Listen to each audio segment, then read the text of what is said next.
on the ground, below the ground, and in the air. Imagine personalized education that cultivates each person's full potential throughout their lifetime. Imagine a world with boundless clean energy and natural resources for all nations. Imagine precision agriculture and automated factories that yield food and goods in an abundance that ends hunger and want. I know this sounds like a John Lennon song, but it could all happen. Imagine that we could achieve the end of scarcity, something that eluded humanity for all history. It's all within our reach. And here's something else within our reach. With AI, we can explore the heavens as never before and extend humanity beyond our blue planet.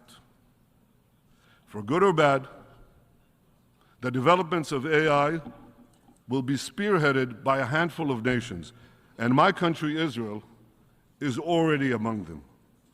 Just as Israel's technological revolution provided the world with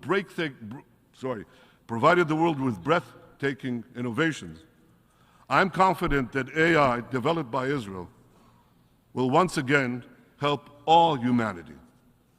I call upon world leaders to come together to shape the great changes before us, but to do so in a responsible and ethical way.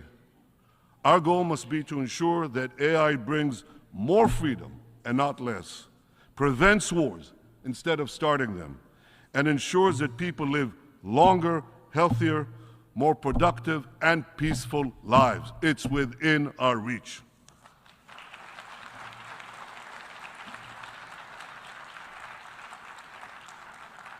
And as we harness the powers of AI, let us always remember the irreplaceable value of human intuition and wisdom. Let us cherish and preserve the human capacity for empathy, which no machine can replace. Thousands of years ago, Moses presented the children of Israel with a timeless and universal choice. Behold, I set before you this day the people of Israel as they were about to enter the promised land. He said they would find there two mountains facing one another. Mount Gerizim, the site on which a great blessing would be proclaimed, and Mount Ebal, the site of a great curse. Moses said that the people's fate would be determined by the choice they made between the blessing and the curse. That same choice has echoed down the ages, not just for the people of Israel, but for all humanity. We face such a choice today. It will determine whether we enjoy the blessings of a historic peace, of boundless prosperity and hope, or suffer the curse of a horrific war, of terrorism and despair. When I last spoke at this podium 5 years ago, I warned about the tyrants of Tehran. They've been nothing but a curse to their own people, to our region, to the entire world. But at that time, I also spoke about a great blessing that I could see on the horizon. Here's what I said, quote, "The common thread of Iran has brought Israel and many Arab states closer than ever before in a friendship that I have not seen in my lifetime." I said the day would soon arrive when Israel would be able to expand peace beyond Egypt and Jordan to other Arab neighbors, end quote. Now, in countless meetings with world leaders, I made the case that Israel and the Arab states shared many common interests, and that I believed that these many common interests could facilitate a breakthrough for a broader peace in our region. Thank you.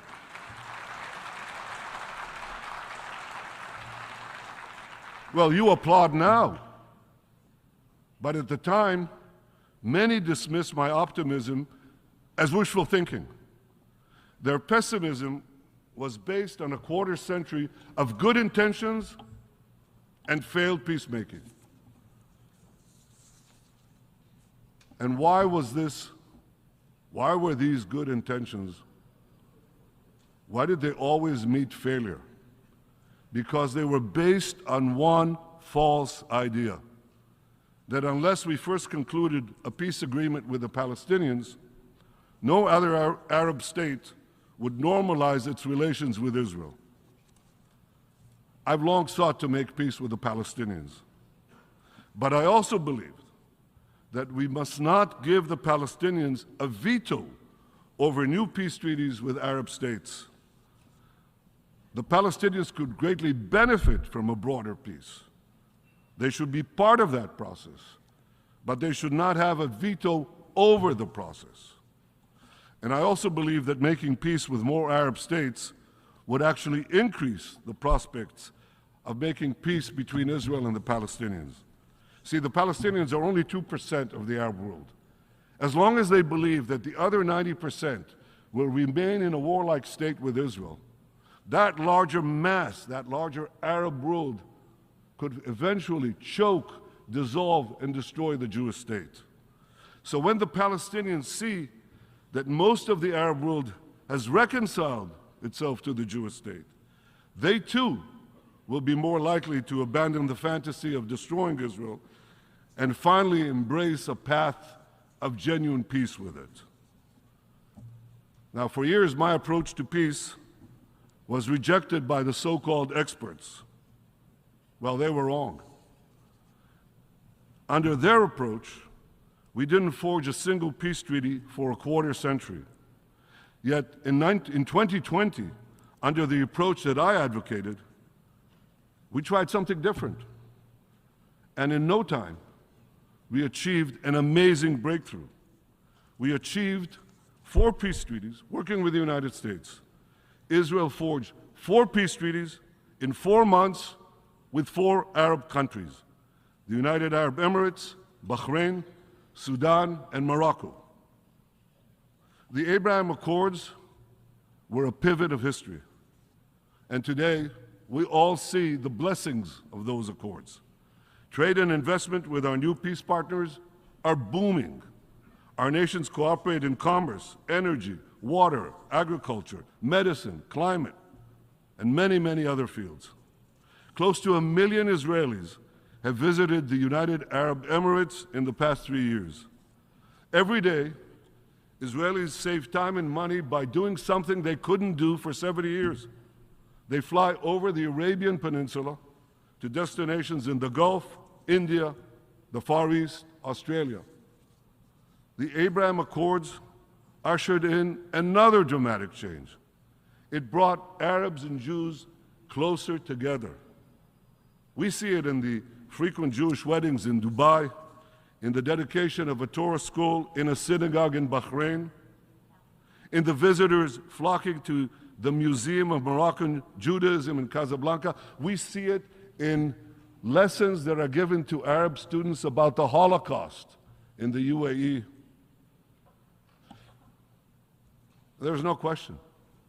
The Abraham Accords heralded the dawn of a new age of peace. But I believe that we are at the cusp of an even more dramatic breakthrough, an historic peace between Israel and Saudi Arabia. Such a peace will go a long way to ending the Arab-Israeli conflict. It will encourage other Arab states to normalize their relations with Israel. It will enhance the prospects of peace with the Palestinians. It will encourage a broader reconciliation between Judaism and Islam, between Jerusalem and Mecca, between the descendants of Isaac and the descendants of Ishmael. All these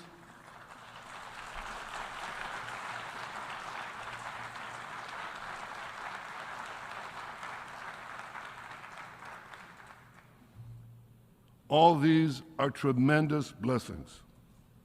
2 weeks ago, we saw another blessing already in sight. In the G20 conference, President Biden, Prime Minister Modi, and European and Arab leaders announced plans for a visionary corridor that will stretch across the Arabian Peninsula and Israel. It will connect India to Europe with maritime links, rail links, energy pipelines, fiber optic cables. This corridor will bypass maritime checkpoints, or choke points rather, and dramatically lower the cost of goods, communication, and energy for over 2 billion people. What a historic change for my country. You see, the land of Israel is situated in the crossroads between Africa, Asia, and Europe.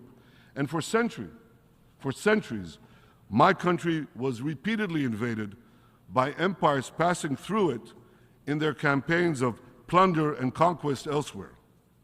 But today, as we tear down the walls of enmity, Israel can become a bridge of peace and prosperity between these continents. Peace between Israel and Saudi Arabia will truly create a new Middle East.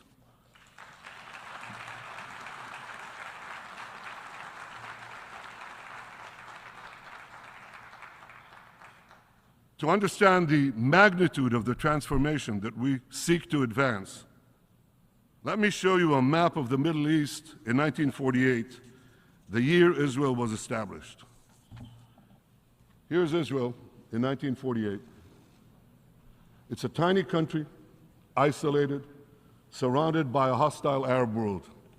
In our first 7 years, we made peace with Egypt and Jordan, and then in 2020, we made the Abraham Accords, peace with another 4 Arab states. Now look at what happens when we make peace between Saudi Arabia and Israel. The whole Middle East changes. We tear down the walls of enmity. We bring the possibility of prosperity and peace to this entire region, but we do something else. You know, a few years ago, I stood here with a red marker to show the curse, a great curse, the curse of a nuclear Iran. But today I bring this marker to show a great blessing, the blessing of a new Middle East between Israel, Saudi Arabia, and our other neighbors. We will not only bring down barriers between Israel and our neighbors, we'll build a new corridor of peace and prosperity that connects Asia through the UAE, Saudi Arabia, Jordan, Israel, to Europe. This is an extraordinary change, a monumental change, another pivot of history.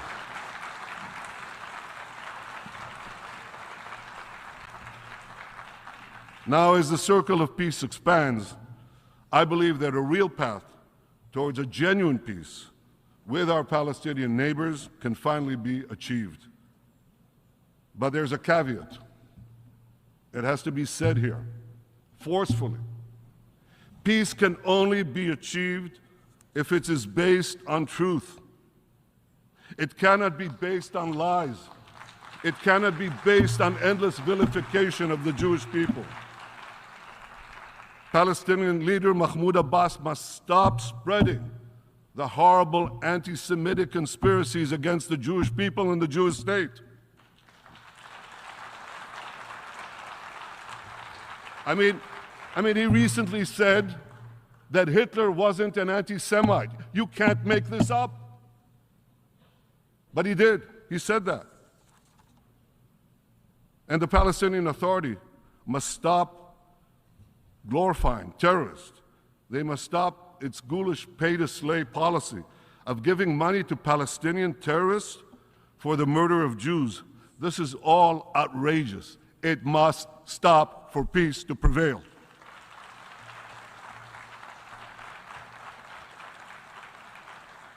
And anti-Semitism must be rejected wherever it appears, whether on the left or on the right, whether in the halls of universities or in the halls of the United Nations.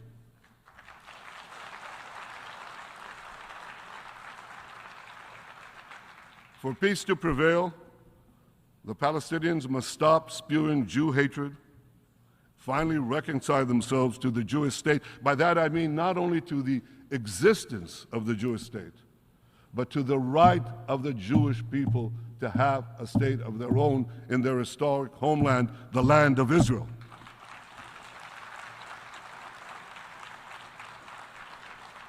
And let me tell you, the people of Israel yearn for such a peace.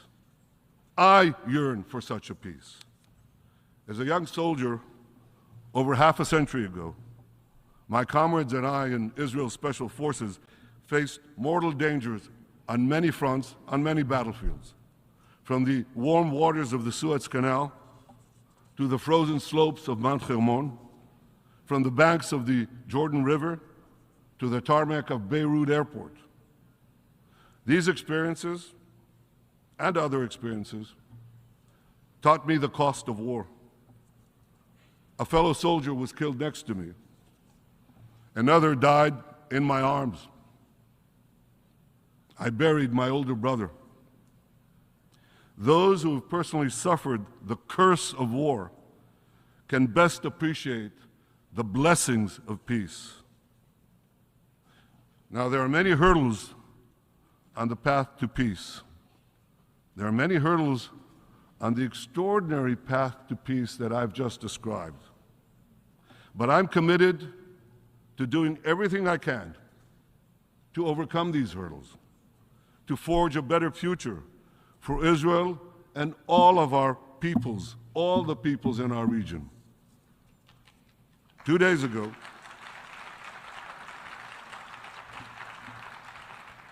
ago, I discussed this vision of peace with President Biden. We share the same optimism for what can be achieved. And I deeply appreciate his commitment to seize this historic opportunity. The United States of America is indispensable in this effort. And just as we achieved the Abraham Accords with the leadership of President Trump, I believe we can achieve peace with Saudi Arabia with the leadership of President Biden.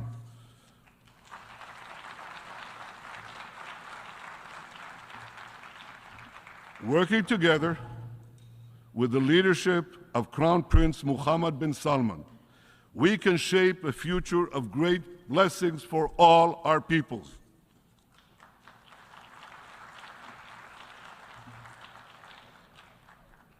Now, you know, ladies and gentlemen, you know there's a fly in this ointment, because rest assured, the fanatics ruling Iran will do everything they can to thwart this historic peace. Iran continues to spend billions to arm its terror proxies. It continues to extend its terror tentacles in the Middle East, Europe, Asia, South America, even North America. They even tried to assassinate the Secretary of State of the United States of America. They even tried to assassinate the National Security Advisor of the United States of America. This tells you all you need to know about Iran's murderous intentions and Iran's murderous nature. Iran continues to threaten international shipping lanes, hold foreign nationals for ransom, and engage in nuclear blackmail. Over the past year, its murderous goons have killed hundreds and arrested thousands of Iran's brave citizens. Iran's drones and missile program threaten Israel and our Arab neighbors, and Iran's drones have brought and bring death and destruction to innocent people in the Ukraine. Yet the regime's aggression is largely met by indifference in the international community. 8 years ago, the Western powers promised that if Iran violated the nuclear deal, the sanctions would be snapped back. Well, Iran is violating the deal, but the sanctions have not been snapped back. To stop Iran's nuclear ambitions, this policy must change. Sanctions must be snapped back. And above all, Iran must face a credible nuclear threat. As long as I'm Prime Minister of Israel, I will do everything in my power to prevent Iran from getting nuclear weapons.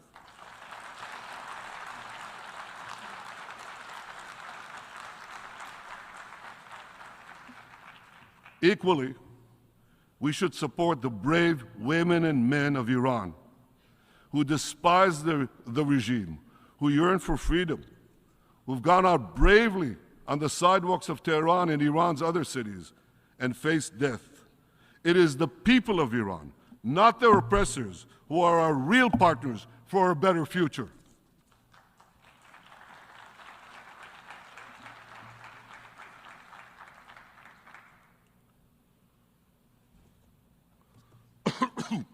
Ladies and gentlemen, whether our future will prove to be a blessing or a curse will also depend on how we address perhaps the most consequential development of our time, the rise of artificial intelligence.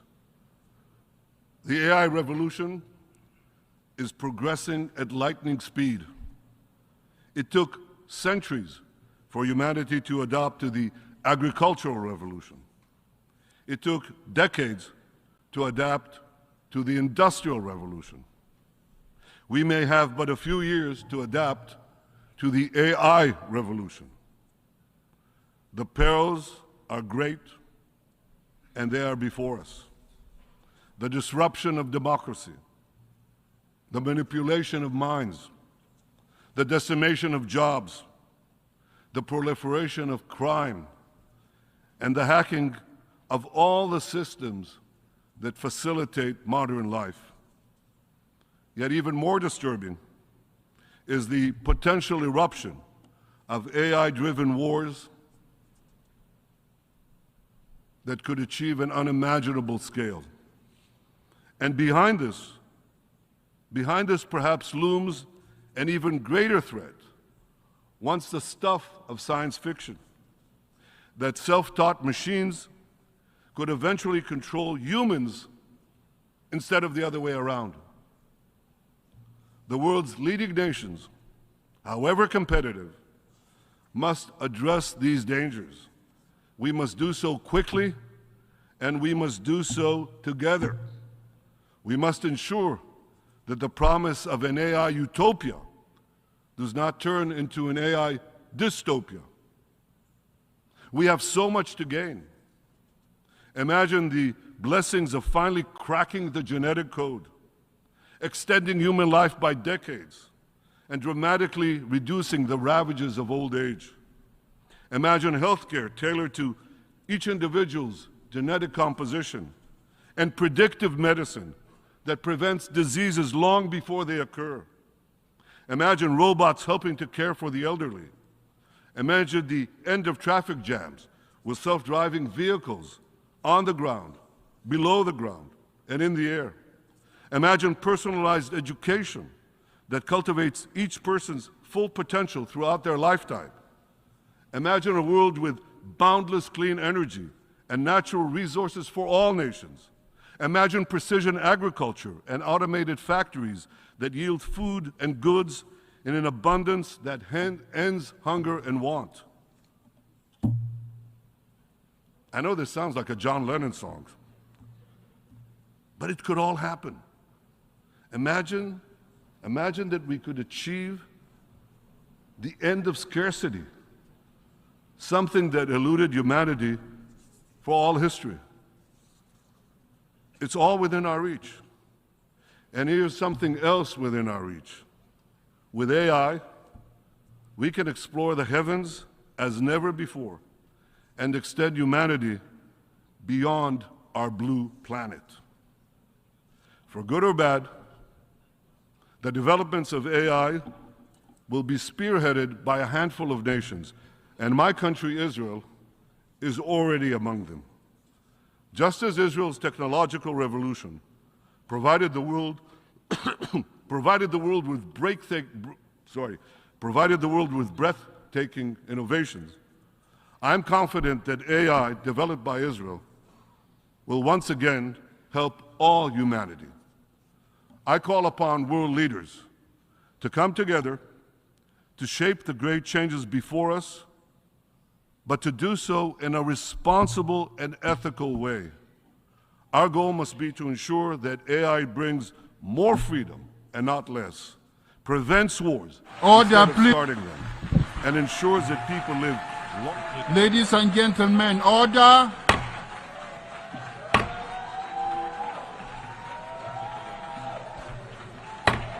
Order, please.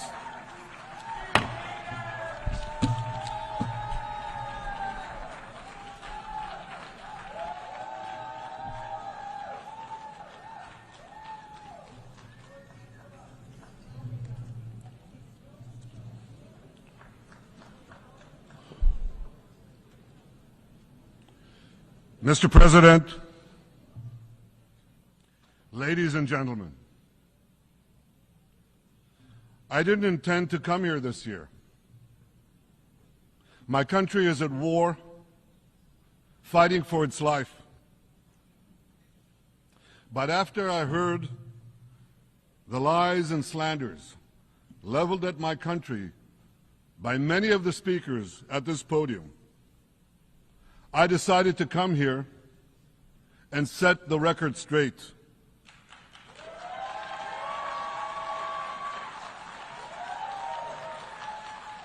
I decided to come here to speak for my people, to speak for my country, to speak for the truth. And here's the truth. Israel seeks peace. Israel yearns for peace. Israel has made peace and will make peace again.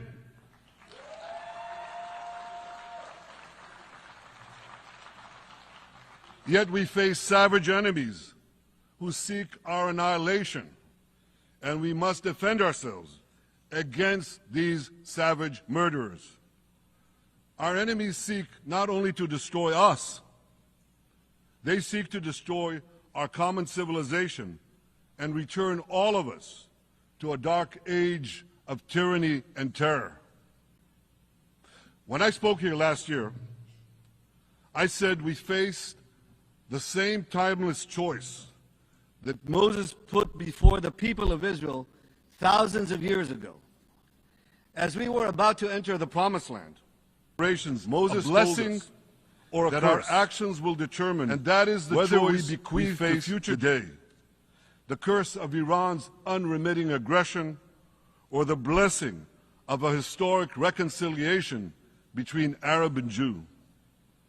In the days that followed that speech, the blessing I spoke of came into sharper focus. A normalization deal between Saudi Arabia and Israel seemed closer than ever. But then came the curse of October 7th. Thousands of Iranian-backed Hamas terrorists from Gaza burst into Israel in pickup trucks, on motorcycles, and they committed unimaginable atrocities. They savagely murdered 1,200 people. They raped and mutilated women. They beheaded men. They burned babies alive. They burnt entire families alive, babies, children, parents, grandparents, in scenes reminiscent of the Nazi Holocaust. Hamas kidnapped 251 people from dozens of different countries, dragging them into the dungeons of Gaza. Israel has brought home 154 of these hostages, including 117 who returned alive. I want to assure you, we will not rest until the remaining hostages are brought home too. And some of their family members are here with us today. I ask you to stand up.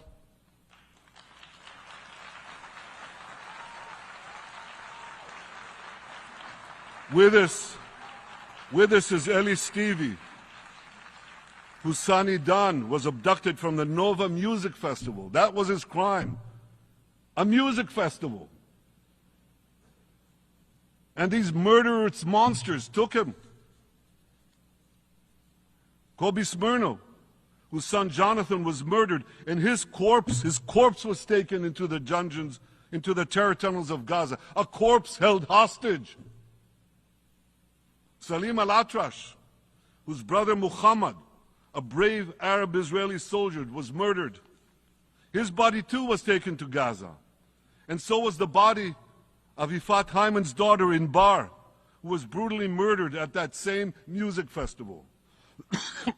With us is Sharon Sharabi, whose brother Yossi was murdered, and who prays for his older brother Eli, who is still held hostage in Gaza. And with us too is Izhar Lifsich from kibbutz Nir Oz, a kibbutz that was wiped out by the terrorists. Thankfully, we achieved the release of his mother Yocheved, but his father Oded is still languishing in an underground terrorist hell of Hamas. I again promise you, we will return your loved ones home. We will not spare that effort until this holy mission is accomplished.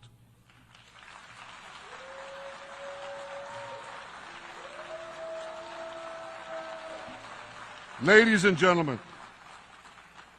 the curse of October 7th began when Hamas invaded Israel from Gaza, but it didn't end there. Israel was soon forced to defend itself on 6 more war fronts organized by Iran. On October 8th, Hezbollah attacked us from Lebanon. Since then, they fired over 8,000 rockets at our towns and cities, at our civilians, at our children. 2 weeks later, the Iran-backed Houthis in Yemen launched drones and missiles at Israel, the first of 250 such attacks, including one yesterday aimed at Tel Aviv. Iran's Shiite militias in Syria and Iraq have targeted Israel dozens of times over the past year as well. Fueled by Iran, Palestinian terrorists in Judea and Samaria perpetrated scores of attacks there and throughout Israel. And last April, for the first time ever, Iran directly attacked Israel from its own territory, firing 300 drones, cruise missiles, and ballistic missiles at us. I have a message for the tyrants of Tehran. If you strike us, we will strike you. There is no place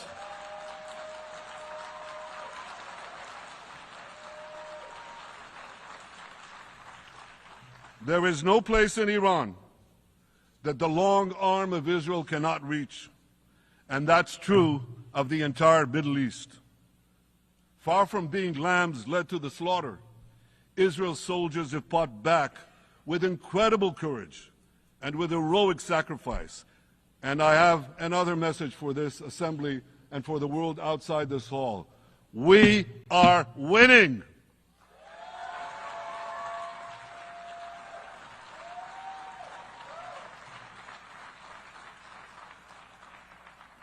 Ladies and gentlemen, as Israel defends itself against Iran in the seven-front war, the line separating the blessing and the curse could not be more clear. This is the map I presented here last year. It's a map of a blessing. It shows Israel and its Arab partners forming a land bridge connecting Asia and Europe between the Indian Ocean and the Mediterranean Sea.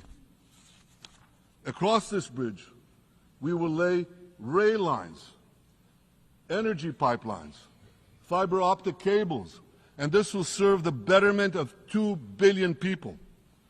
Now look at this second map. It's a map. Look at the second map. It's a map of a curse. It's a map of an arc of terror that Iran has created and imposed from the Indian Ocean to the Mediterranean. Iran's malignant arc has shut down international waterways. It cuts off trade. It destroys millions, destroys nations from within, and inflicts misery on millions. On the one hand, a bright blessing, a future of hope. On the other hand, a dark future of despair. And if you think this dark map is only a curse for Israel, if you think that, then you should think again. Because Iran's aggression, if it's not checked, will endanger every single country in the Middle East and many, many countries in the rest of the world. Because Iran seeks to impose its radicalism well beyond the Middle East. That's why it funds terror networks on 5 continents. That's why it builds ballistic missiles for nuclear warheads to threaten the entire world. For too long, the world has appeased Iran. It turns a blind eye to its internal repression. It turns a blind eye to its external aggression. Well, that appeasement must end. And that appeasement must end now.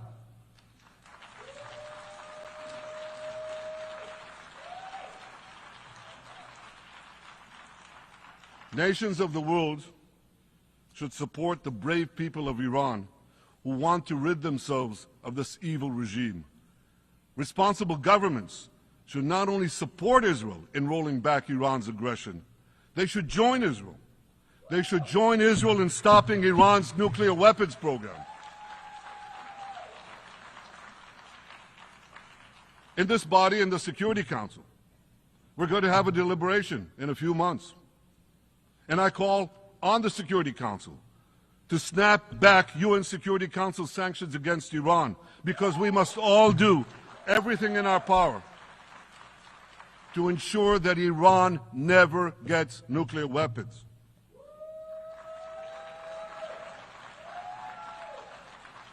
For decades, I've been warning the world against Iran's nuclear program. Our actions delayed this program by perhaps a decade, but we haven't stopped it. We've delayed it, but we haven't stopped it. Iran now seeks to weaponize its nuclear program for the sake of the peace and security of all your countries. For the sake of the peace and security of the entire world, we must not let that happen. And I assure you, Israel will do everything in its power to make sure it doesn't happen.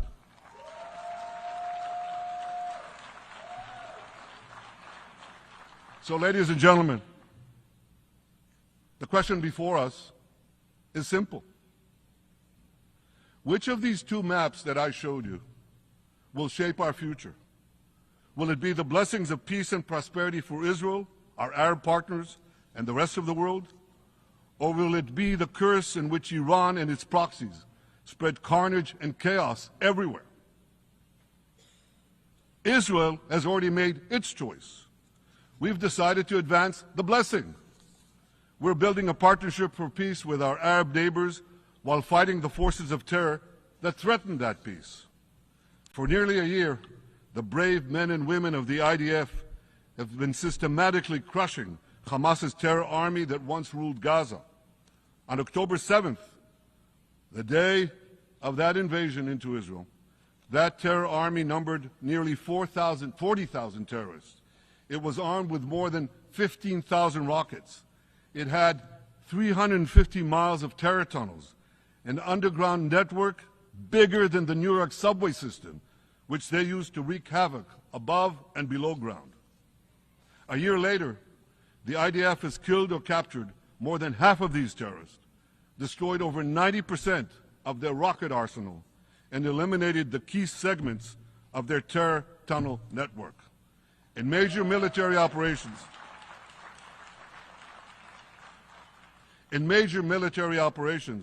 we destroyed nearly all of Hamas's terror battalions, 23 out of 24 battalions. Now, to complete our victory, we are focused on mopping up Hamas's remaining fighting capabilities. We are taking out senior terrorist commanders and destroying remaining terrorist infrastructure. But all the while, and I'll say this one more time, we remain focused on our sacred mission, bringing our hostages home, and we will not stop until that mission is complete.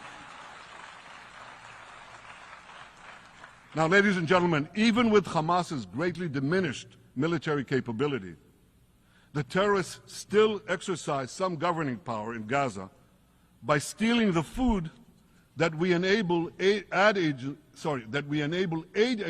to bring into Gaza. Hamas steals the food, and then they hike the prices. They feed their bellies, and then they fill their coffers with money that they extort from their own people. They sell the stolen food at exorbitant prices. And that's how they stay in power. Well, this too has to end, and we're working to bring it to an end.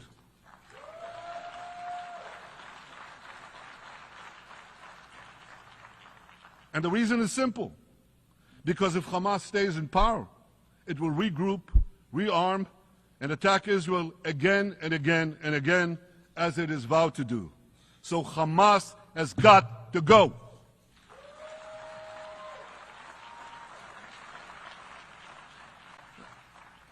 Just imagine, for those who say, well, Hamas has to stay, it has to be part of a post-war Gaza, imagine in a post-war situation in World War II, imagine allowing the defeated Nazis in 1945 to rebuild Germany. It's inconceivable. It's ridiculous. It didn't happen then. It's not going to happen now.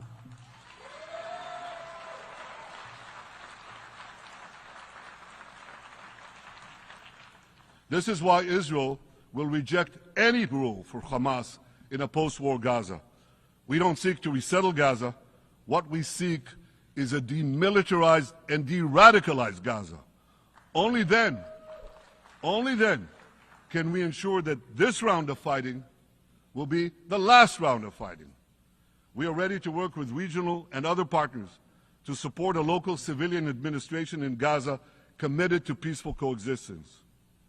As for the hostages, I have a message for the Hamas captors. Let them go. Let them go. All of them. Those alive today must be returned alive, and the remains of those whom you brutally killed must be returned to their families. Those families here with us today, and others in Israel, deserve to have a resting place for their loved ones, a place where they can grieve and remember them. This war, ladies and gentlemen, this war can come to an end now. All that has to happen is for Hamas to surrender, lay down its arms, and release all the hostages. But if they don't, we will fight until we achieve victory, total victory. There is no substitute for it.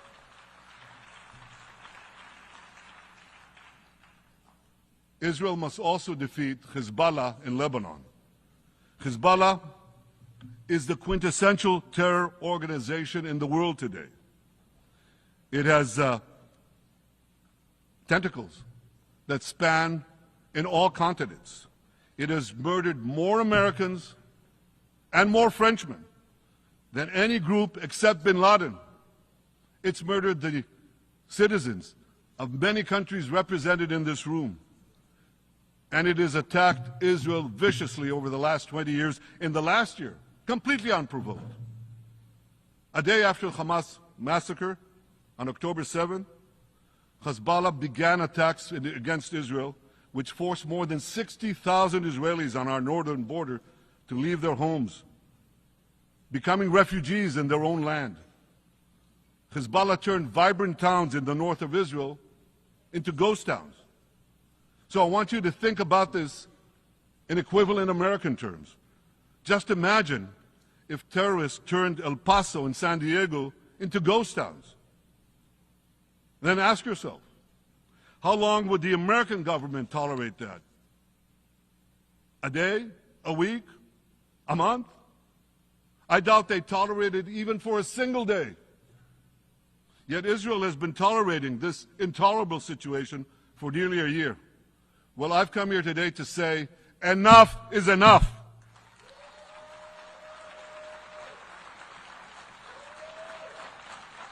We won't rest until our citizens can return safely to their homes. We will not accept a terror army perched on our northern border, able to perpetrate another October 7th style massacre. For 18 years, Hezbollah brazenly refused to implement UN Security Council Resolution 1701, which requires it to move its forces away from our borders. Instead, Hezbollah moved right up to our border. They secretly dug terror tunnels to infiltrate our communities and indiscriminately fired thousands of rockets into our towns and villages. They fire these rockets and missiles not from military sites, not from that. They do that too. But they fire those rockets and missiles after they place them in schools, in hospitals, in apartment buildings, and in the private homes of the citizens of Lebanon. They endanger their own people.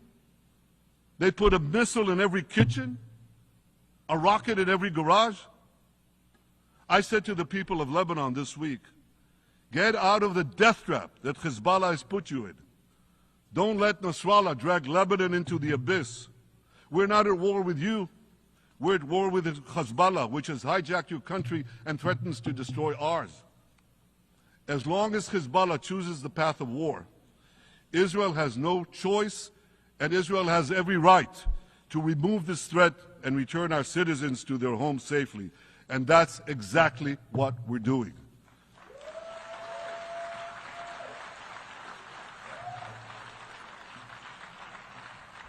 Just this week, the IDF destroyed large percentages of Hezbollah's rockets, which it built with Iran's funding for 3 decades. We took out senior military commanders who not only shed Israeli blood, but American and French blood as well. And then we took out their replacements, and then the replacements of their replacements. And we'll continue degrading Hezbollah until all our objectives are met.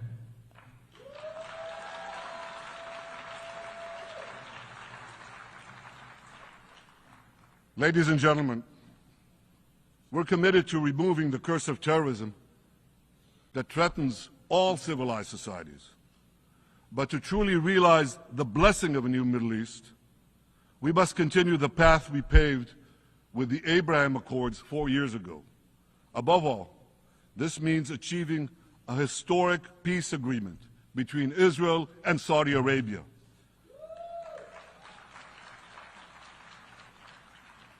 And having seen the blessings that we've already brought with the Abraham Accords, the millions of Israelis who've already flown back and forth across the Arabian Peninsula, over the skies of Saudi Arabia, to the Gulf countries, the trade, the tourism, the joint ventures, the peace, I say to you, what blessings such a peace with Saudi Arabia would bring. It would be a boon to the security and economy of our 2 countries. It would boost trade and tourism across the region. It would help transform the Middle East into a global juggernaut. Our 2 countries could cooperate on energy, water, agriculture, artificial intelligence, and many, many other fields. Such a peace, I'm sure, would be a true pivot of history. It would usher in a historic reconciliation between the Arab world and Israel, between Islam and Judaism, between Mecca and Jerusalem. While Israel is committed to achieving such a peace, Iran and its terror proxies are committed to scuttling it.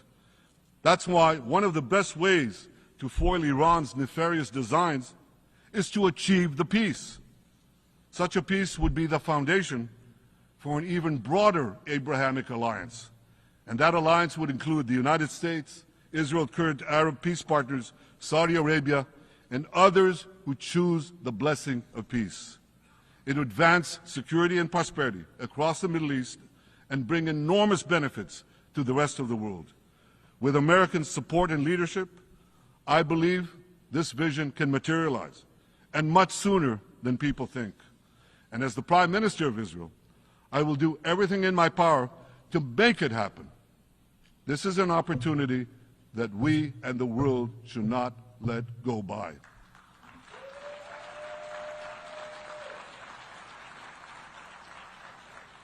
Ladies and gentlemen, Israel has made its choice. We seek to move forward to a bright age of prosperity and peace. Iran and its proxies have also made their choice. They want to move back to a dark age of terror and war. And now I have a question. And I pose that question to you. What choice will you make? Will your nation stand with Israel? Will you stand with democracy and peace? Or will you stand with Iran, a brutal dictatorship that subjugates its own people, exports terrorism across the globe? In this battle between good and evil, there must be no equivocation. When you stand with Israel, you stand for your own values and your own interests. Yes, we're defending ourselves, but we're also defending you against a common enemy that through violence and terror seeks to destroy our way of life. So there should be no confusion about this. But unfortunately, there is a lot of it in many countries and in this very hall, as I've just heard. Good is portrayed as evil, and evil is portrayed as good. We see this moral confusion when Israel is falsely accused of genocide, when we defend ourselves against enemies who try to commit genocide against us. We see this too when Israel is absurdly accused by the ICC prosecutor of deliberately starving Palestinians in Gaza. What an absurdity! We helped bring in 700,000 tons of food into Gaza. That's more than 3,000 calories a day for every man, woman, and child in Gaza. We see this moral confusion when Israel is falsely accused of deliberately targeting civilians. We don't want to see a single person, a single innocent person die. That's always a tragedy. And that's why we do so much to minimize civilian casualties, even as our enemies use civilians as human shields. And no army has done what Israel is doing to minimize civilian casualties. We drop flyers, we send text messages, we make phone calls by the millions to ensure that Palestinian civilians get out of harm's way. We spare no effort in this noble pursuit. We see yet another profound moral confusion when self-described progressives march against the democracy of Israel. Don't they realize they support the Iranian-backed goons in Tehran and in Gaza, the goons who gun down protesters, murder women for not covering their hair, and hang gays in public squares, some progressives? According to the U.S. Director of National Intelligence, Iran funds and fuels many of the protesters against Israel. Who knows, maybe some of the protesters, or even many of the protesters outside this building now. Ladies and gentlemen, King Solomon, who reigned in our eternal capital, Jerusalem, 3,000 years ago, proclaimed something that is familiar to all of you. He said, "There is nothing new under the sun." Well, in an age of space travel, quantum physics, and artificial intelligence, some would argue that's a debatable statement. But one thing is undeniable. There is definitely nothing new at the United Nations.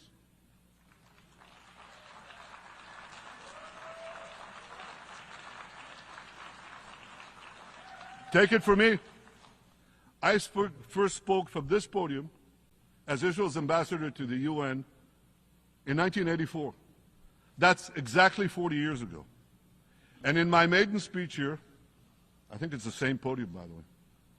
In my maiden speech here, I spoke against a proposal to expel Israel from this body. 4 decades later, I find myself defending Israel against that same preposterous proposal. And who's leading the charge this time?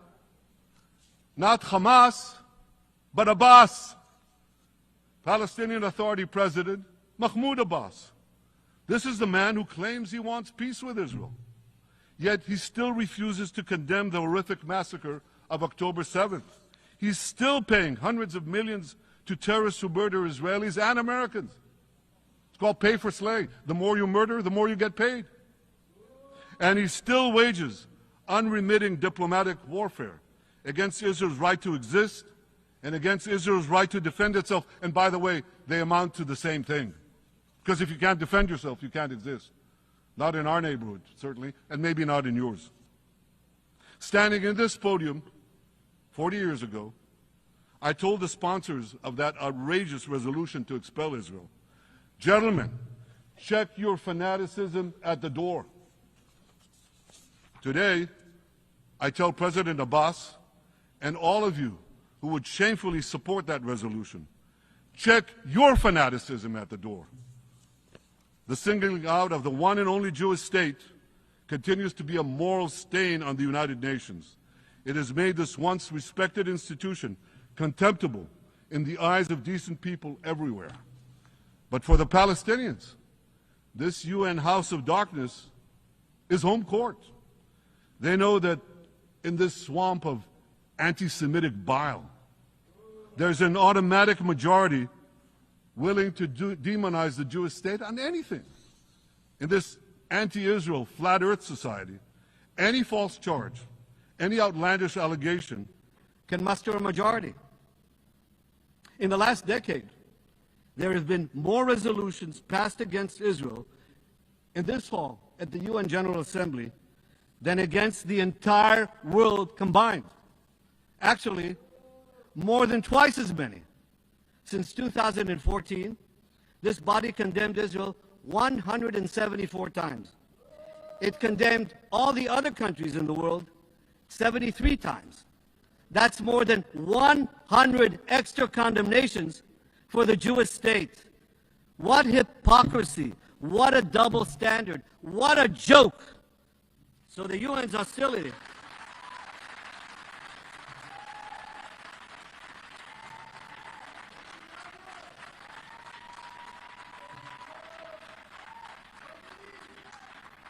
So all the speeches you heard today, all the hostility directed at Israel this year, it's not about Gaza.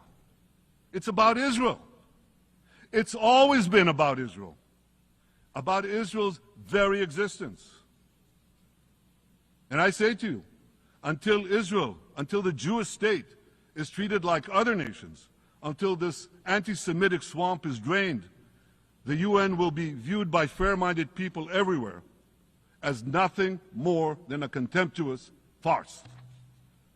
Now, given the anti-Semitism at the UN, it should surprise no one that the prosecutor at the ICC, one of the UN's affiliated organs, is considering issuing arrest warrants against me and Israel's defense minister, the democratically elected leaders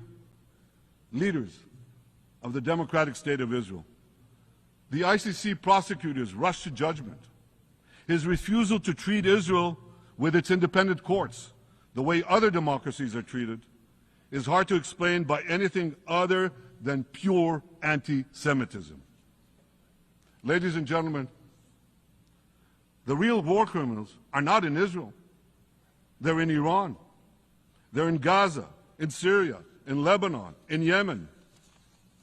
Those of you who stand with these war criminals, those of you who stand with evil against good, with a curse against the blessing, those of you who do so should be ashamed of yourselves.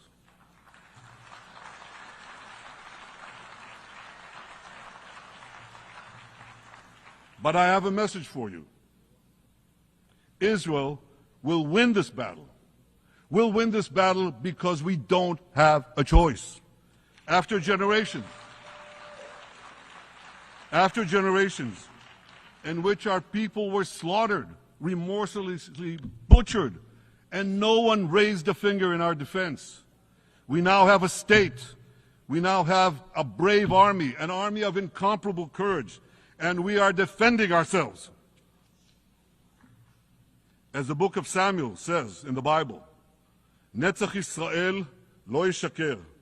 The eternity of Israel will not falter.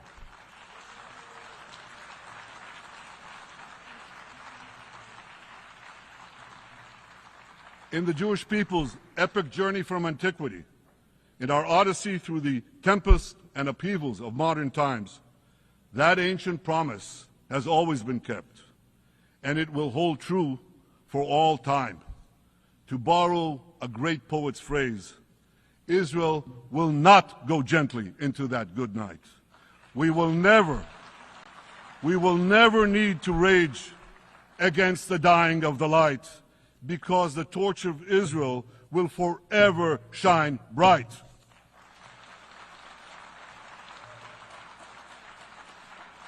To the people of Israel and to the soldiers of Israel, I say, be strong and of good courage.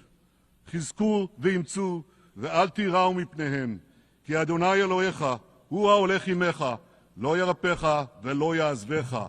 Am Yisrael Chai, the people of Israel live, now, tomorrow, forever. Thank you.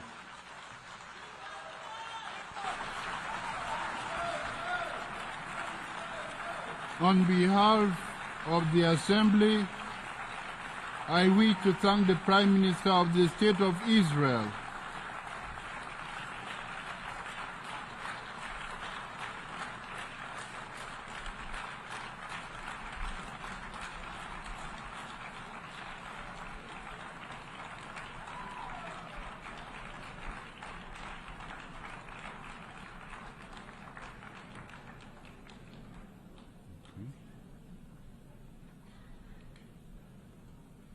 The Assembly will hear an address by Her Excellency Mia Amor Motley, Minister,